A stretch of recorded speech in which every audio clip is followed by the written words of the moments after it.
자, 레스터라이즈 두 번째 영상입니다. 지난 시간에 레스터라이즈에 대해서 자세히 알아봤다면 이번 시간에는 인쇄물을 인쇄소에 맡겼을 때 해야 하는 레스터라이즈에 대해서 한번 알아보겠습니다. 먼저 첫 번째는 바로 인쇄사고 방지에 그 목적을 두고 있습니다. 그리고 또 하나는 고해상도 이미지를 여러 장 사용했을 경우 디자인 파일의 용량을 최소화하는 용도로 사용되곤 하죠. 자, 그럼 바로 한번 알아보겠습니다. 자, 인쇄소에서 레스터라이즈화 해달라고 하는 경우는 바로 이런 앞서 설명드린 레스터 이펙트를 사용했을 때 주로 이런 요청을 합니다. 자, 레스터 이펙트라고 하는 것은 다양한 종류의 이펙트들이 존재하지만 그림자, 드롭 섀도우 효과와 그리고 하단에 있는 이 가우시안 블러 효과, 자, 이런 효과가 사용되고 나면은 이제 이 오브젝트는 선택을 해보면 어피어런스라고 하는 이 패널에 이렇게 드롭 섀도우라는 이펙트가 이렇게 존재하게 됩니다. 언제든지 수정할 수 있게 이 버튼이 존재하는 것이죠. 자, 이렇게 어피어런스 패널에 이 효과가 이렇게 존재하는 상태로 인쇄를 보내면 인쇄 사고가 일어날 확률이 높아지는 겁니다. 그렇기 때문에 드롭 섀도우로 존재하는 효과를 이미지로 분리를 시켜서 인쇄 사고가 발생할 확률을 낮추는 거예요. 이럴 때는 진행해야 될 작업이 바로 레스터라이즈가 아니라 익스펜드 작업입니다. 자, 이런 경우에도 상대방이 나는 익스펜드를 해야 되지만 레스터라이즈를 해달라고 요청을 하는 경우가 있어요.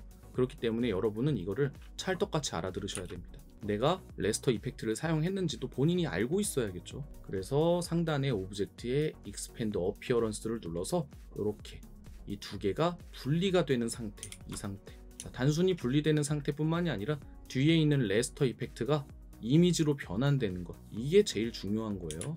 이미지가 되는 것. 자, 하단에 있는 이 가우시안 블러가 적용된 이 오브젝트 같은 경우에도 마찬가지로 익스펜드 어피어런스를 적용해서 이미지화 시켜주는 작업이 꼭 필요한 것이다. 그래서 여러분들이 만약에 인쇄소에 보낸 인쇄 파일이 이런 레스터 이펙트가 사용된 파일이라 한다면은 이 레스터 이펙트가 적용된 오브젝트를 반드시 익스펜드를 통해서 레스터라이즈화 시키는 작업을 진행하시면 되겠습니다. 자, 그리고 또 하나의 예시를 한번 볼까요? 자, 예를 들어서 자, 지금 즉석에서 한번 만들어 보겠습니다. 자, 블렌딩 모드라고 하는 포토샵에 존재하는 기능도 이제 일러스트에서도 사용할 수 있는데 이것도 레스터 이펙트의 일종이라고 생각하시면 됩니다. 자, 여기에 만약에 반짝반짝 빛나는 효과를 집어넣는다 할 때 한번 바로 만들어 볼게요. 원을 그리고 그라데이션을 적용해서 자, 레디얼 그라디언트로 변경하고 바깥쪽에 있는 검정색을 K 값이 아니라 완전한 검정색으로 변환을 해줍니다. RGB 모드에서 모든 컬러가 0인 상태. 자, 이 상태로 변환을 하고서 자, 이렇게 이 레드 색상의 사각형 위에 얹어보면은 자, 아무런 변화가 없습니다. 자, 하지만 여기에 블렌딩 모드의 스크린이라고 하는 효과가 적용되게 되면은 자, 지금은 아무런 차이가 없지만 빨간색 위로 올라가게 되면 자, 요런 기능이 적용이 돼요. 자, 그래서 여기에 이렇게 빛나는 효과를 이런 식으로 만들 수가 있죠. 이렇게 자, 이런 식으로 자, 요런 기능을 적용했을 때 그래서 이런 경우에도 이거를 블렌딩 모드의 그 스크린 모드가 적용되어 있는 이 상태로 그대로 인쇄물에 전달하는 것이 아니라 이거를 레스터라이즈를 통해서 한 장의 이미지로 통합해주는 작업이 필요한 거예요. 자, 여기에 이제 이런 블렌딩 모드 같은 기능이나 투명도를 적용하는 투명도, 오퍼시티죠. 오퍼시티가 적용된 작업물도 마찬가지라고 생각하시면 됩니다. 다음 장에 예시가 있으니까 그걸 확인하시면 좋을 것 같아요. 자, 이런 경우에도 블렌딩 모드가 적용된 이 상태 그대로 두는 것이 아니라 트랜스페어런시 패널을 보면 이런 상태죠. 여기 이 부분 보시면 됩니다.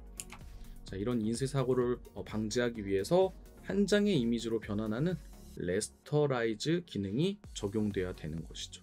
이렇게 한 장의 이미지로 변환되고 나면은 이런 문제를 일어날 확률을 낮출 수가 있어요. 자, 다음 장으로 넘어가 보겠습니다. 자, 그리고 이제 두 번째 같은 경우에는 이렇게 메뉴판과 같은 고해상도 이미지를 여러 장 사용하는 경우에 그 파일의 용량을 낮추기 위한 용도로 사용을 합니다. 보통은 이 여러 장이 사용되는 이미지를 포토샵에서 한 장짜리 이미지로 작업을 한 다음에 다시 일러스트로 불러와서 거기에 이제 타이핑 작업을 하는 형태로 마무리를 하곤 하는데 그렇게 작업을 하지 않는 분들도 계세요. 그래서 그럴 경우에 어떻게 해결을 해야 되는지 한번 보겠습니다. 자, 지금 보시면 컨트롤 Y를 한번 눌러볼게요. 자, 각각의 개별적인 이미지가 사용되었고요. 그리고 여기에 있는 이 효과에는 투명도가 적용이 되어 있어요. 그래서 이런 이미지를 사용했을 때 어떻게 레스터라이즈화를 진행해야 되는지 한번 알아보겠습니다. 자, 그룹이 되어 있는 걸 먼저 그룹을 풀어주시고요. 자, 지금 보면은 여러 장의 이미지가, 자, 여기에 들어간 이미지가 몇 장인지 한번 볼게요. 하나, 둘, 셋, 넷, 다섯, 일곱, 여덟, 아홉, 열, 11장. 자, 11장의 고해상도 이미지가 사용되었습니다. 이러면 용량이 굉장히 높아져요. 이런 작업물이 한 5장만 더 있어도, 지금은 2장이지만 5장만 더 있어도 1기가를 초과하는 건 금방입니다. 용량이 1기가를 금방 훌쩍 넘곤 해요. 자, 이런 경우에, 자, 지금은 클리핑 마스크를 통해서 이렇게 묶여있는 이미지인데, 자, 이 상태 그대로 레스터화 해주시면 됩니다. 중요한 것은 이미지와 효과가 사용된 것을 한꺼번에 선택해서 레스터라이즈를 진행해줘야 된다는 점. 자, 이게 제일 중요한 겁니다. 글자들은 그대로 두는 거예요. 그리고 효과가 사용되지 않은 글자들 역시 마찬가지로 그대로 두는 겁니다. 꼭 이미지와 효과가 사용된 오브젝트만 선택해서 레스터화를 진행해 주시는 겁니다. 자, 오브젝트에 레스터라이즈를 눌러서, 자, 지금 제가 RGB로 문서를 열었기 때문에 RGB가 나오는데 인쇄물로는 여기에 CMYK가 나와야 되는 게 정상입니다. 자, 그리고 여기에 만약에 투명하게 보여야 되는 배경이 있다, 그러면은 화이트가 아닌 트랜스페어런트라고 하는 이 옵션을 선택해 주셔야 됩니다. 뭐 꼭 투명으로 보여야 할 대상이 없다, 그럼 화이트를 눌러서 작업을 하셔도 아무 문제 없습니다. 자, 이렇게 레스터라이즈화를 진행해 주면은 이 오브젝트들은 모두 한 장의 이미지로 변환이 됩니다. 자, 우측에 아직 분할이 되어 있는 이 오브젝트들과 달리 한 장의 이미지로 통합이 된 것을 확인할 수 있어요. 간단하죠? 자, 이렇게 다시 갖다 놔주시고, 자, 우측에 있는 것도 마찬가지로, 자, 저는 원래 이렇게 작업을 하지 않는데 과거에 제가 작업했던 디자인을 다시 각색해서 이렇게 개별적인 이미지로 다시 한번 여러분들에게 설명을 해드리기 위해서 이렇게 만들어 본 겁니다. 자, 우측에 있는 이 디자인도 마찬가지로 그룹을 해제하고 뒤에 사용된 이 투명도가 적용된 오브젝트와 이미지들만 선택해서 레스터라이즈를 진행해 주면 되겠습니다. 자, 뭐 결과물에 차이가 없죠.